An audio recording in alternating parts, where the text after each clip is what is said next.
मी अनिल मानकर, महाराष्ट्र प्रदेश motor वाहन कर्मचारी संघटना उपाध्यक्ष, अमरावती विभागीय मोटार वाहन कर्मचारी संघटना अध्यक्ष।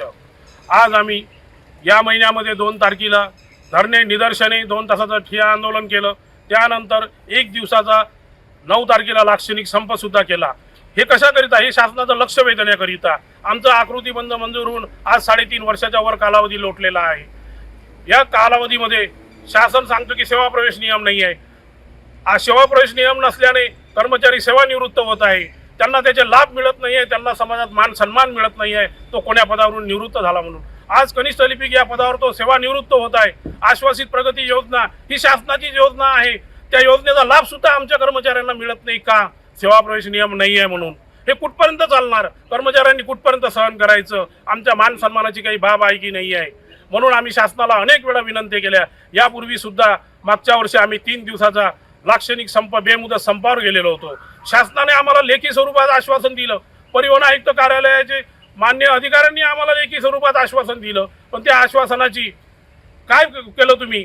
त्या आश्वासनाप्रमाणे, लेखी आश्वासनाप्रमाणे आमचं सांत्वन केलं, आम्हाला दीर्घ मुदतीवर संपावर जाण्यापासून वंचित केलं आणि आम्ही तुमच्या प्रश्नावर कायमस्वरूपी तोडगा काढतो म्हणून मान्य केलं आणि लेखी स्वरूपात दिलं। पण त्या लेखी स्वरूपालाही प्रशासन जुमाला तयार नाही आहे। अहो, तुमचे शब्द आहे, किमान जागा त्या शब्दाला।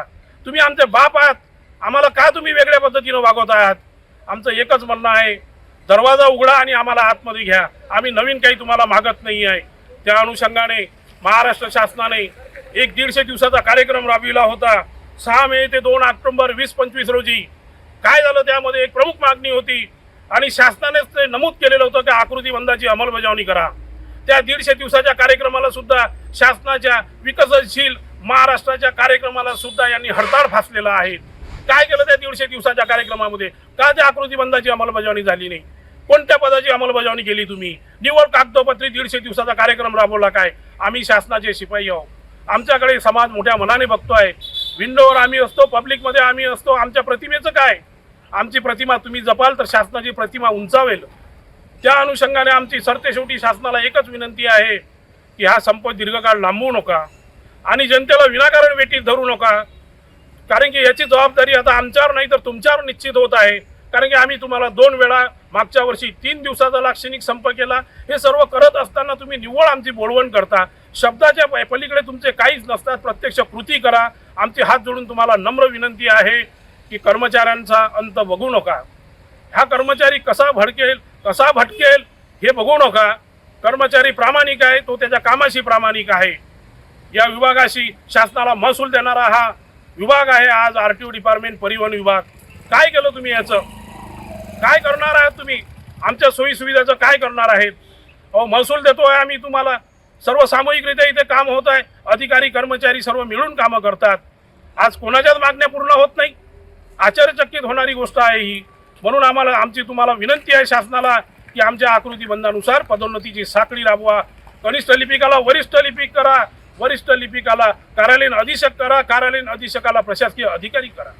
कर्मचाऱ्यांचे, कनिष्ठ लिपिकांचे पदनाम चेंज करा, त्यांचे पदनाम बदलवा। इतर विभागात पदनाम बदलतात, जे शासनाला महसूल देत नाही त्यांचे पदनाम बदललेले, मग आमचे पदनाम कधी बदलणार? आमच्या कर्मचाऱ्यांचा स्वाभिमान नाही काय? आमच्या कर्मचाऱ्याचं कुटुंब नाही आहे काय? त्यांना स्वाभिमान नाही आहे काय? माझा नवरा कशा पदावरून रिटायर झाला, कुठल्या पदावरून रिटायर झाला, माझी बायको कुठल्या पदावरून रिटायर झाली, माझा बाप कुठल्या पदावरून रिटायर झाला। त्यांना समाजात वावरताना एक प्रतिष्ठा आहे। आम्ही आरटीओ मध्ये काम करतो, आम्हाला एक प्रतिष्ठा आहे। समाजातले हजारो लोक आमच्याकडे बघतात की हे आरटीओ मध्ये आहे। आमच्या प्रतिमेचं काय? आम्ही किती दिवस आमच्या पदोन्नतीच्या घटनेपासून वंचित राहायचं?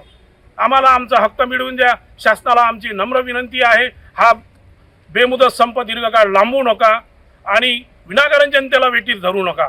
याची सर्वस्वी जबाबदारी आता जनतेला वेठीत धरण्याची तुमची निश्चित होणार आहे, आमची नाही। कारण की आम्ही सर्व प्रकारे शासनाला, जनतेला वर्तमानपत्राच्या माध्यमातून, विविध टीव्ही चॅनलच्या माध्यमातून अवगत केलेला आहे। म्हणून आपणास नम्र विनंती आहे की कृपया यावर तोडगा काढा आणि हा दीर्घकाळ चालू देऊ नका। जय परिवार। हमारी यूनियन